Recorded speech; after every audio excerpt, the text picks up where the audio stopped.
Hey, everybody. December 18th. We are the week before Christmas. What an incredible week we had last week with mortgage rates.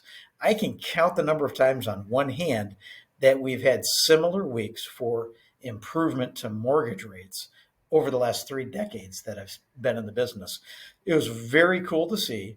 And the power of Chairman Powell's words that gave credence to what the market had been hoping for some rate cuts potentially as quick as March, really drove what happened in the market last week.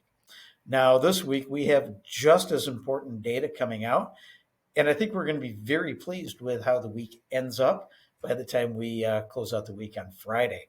So, we did have a couple Fed members come out Friday and early this morning trying to moonwalk back some of the things that Chairman Powell said. Um, what we had is Austin Goolsbee, who does not vote, by the way, in 2024 for Fed policy, said that the Fed has made a lot of progress in 23, but the work is not done. He also said that the market is interpreting more cuts than what we have said and maybe forecasting what they want to see versus what the Fed plans to do. The Cleveland Fed president, who is a voting member next year, Loretta Mester, also tried to moonwalk back, as we've seen, some of the market rate expectations. She said the market is expecting the Fed to normalize rate cuts. I'm sorry, normalize expectations going forward. But rate cuts may not come as quick as what the market is wanting to see. So the next phase is when reducing rates is going to be moderated, she said.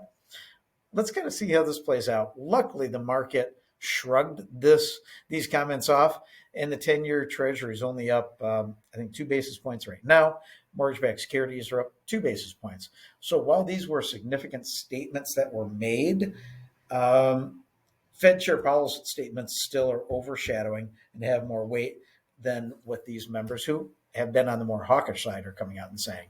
I think they're trying to give the yang to the yin, so to speak, that we got last week and try to jumbo the market a little bit. So this week, big week.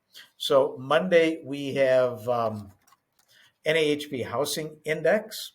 Tuesday, housing starts and permits. Wednesday, mortgage application and existing home sales, and also a very important 20-year bond auction. Thursday, final reading of Q3 GDP, which I think is going to come out less than what the last 2 readings had shown, and jobless claims for initial jobless claims and continuing claims. Friday's the big one, personal consumption expenditure, PCE, and new home sales. These are going to be really important things going into the following week, which will be Christmas week, which tends to pull back a little bit. Now, we may lose just a small bit of ground today and tomorrow in the market, but I think we're going to ramp up the ability to get better as we go forward in the week. Once we get to the PCE reading on Friday, which we're expecting to be a tenth under expectations and to show continuing slowdown of inflation. Let's kind of see how the week goes. We're going to look forward to giving you great information. Phone's been ringing a lot more, as I've been saying. Get on top of the wave. Don't get beat by the tsunami of buyers that have yet to come in the market because they haven't heard about all this information from the traditional media. So give us a call, 616-293-2189, and we'll look forward to helping you out. Have a great week.